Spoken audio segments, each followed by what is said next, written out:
pour que celui-ci enquête sur Hunter Biden. Hunter Biden, c'est l'un des fils de Joe Biden, l'un des rivaux démocrates de Trump pour la présidentielle de 2020. Donald Trump a en fait demandé à Volodymyr Zelensky de se renseigner sur les potentielles activités illégales de son fils, Hunter, et ses liens avec une compagnie d'énergie ukrainienne. Autrement dit, le président des États-Unis a utilisé son pouvoir pour demander à une puissance étrangère d'interférer dans la campagne présidentielle américaine. Dans cet appel, Donald Trump demande donc au président ukrainien, je cite, de se pencher sur le cas d'Hunter Biden. Il propose aussi à Zelensky de travailler en coopération avec son propre avocat, Rudy Giuliani, et avec le ministre américain de la Justice, Bill Barr. Bref, cet appel a été retranscrit, car c'est la règle aux États-Unis lors d'un contact avec une diplomatie étrangère. La transcription a donc été rendue publique mercredi, même si la Maison-Blanche avait tenté d'en restreindre l'accès, toujours d'après le lanceur d'alerte.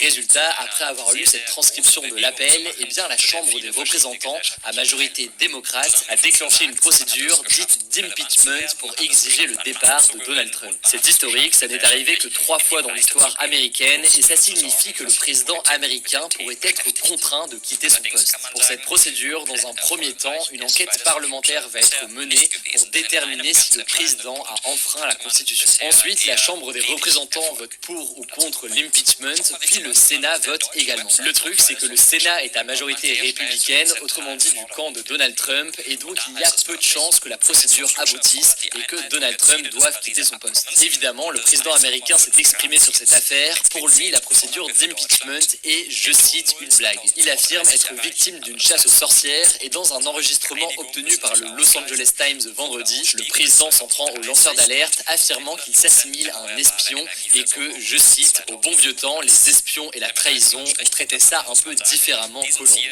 Bref, là vous avez les grandes lignes de l'affaire, mais vous inquiétez pas, on vous tiendra au courant. On continue avec Greta Thunberg qui était au sommet pour le climat au siège de l'ONU à New York. Vous avez d'ailleurs sûrement vu son discours lundi à l'ONU où elle a accusé les dirigeants politiques d'avoir volé ses rêves. Ce sommet pour le climat devait permettre aux pays de trouver ensemble des solutions pour limiter les émissions de gaz à effet de serre. Le résultat, on va pas se mentir, il est assez décevant puisque seulement 66 pays ont participé à ce sommet alors que 136 chefs d'État étaient présents à New York pour l'Assemblée générale de l'ONU qui a commencé mardi. Les États-Unis, par exemple, le plus grand pollueur au monde, n'ont même pas participé. Bon, les 66 participants se sont quand même engagés à atteindre la neutralité carbone d'ici 2050. La neutralité carbone, qu'est-ce que c'est? Eh bien, c'est vouloir compenser ces émissions de gaz à effet de serre en investissant dans les énergies renouvelables, par exemple. Bref, lundi, Greta Thunberg a annoncé qu'elle portait plainte avec 15 autres militants écologistes contre 5 pays, l'Argentine, le Brésil, la Turquie,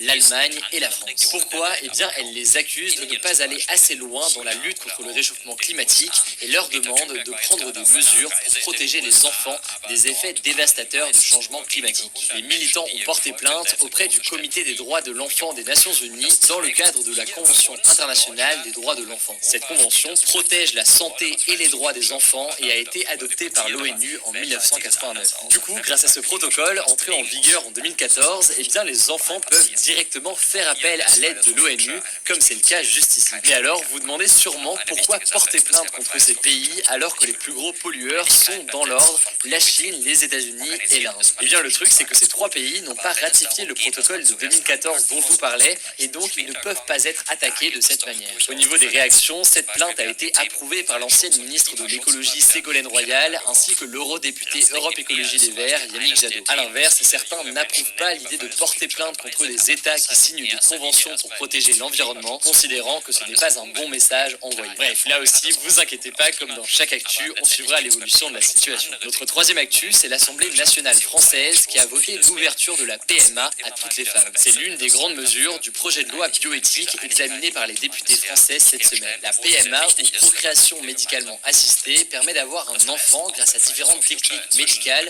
comme l'insémination artificielle ou encore la fécondation in vitro. Donc pour faire très simple, sans avoir de rapport sexuel. Jusqu'à présent, elle était réservée aux couples hétérosexuels et donc utilisée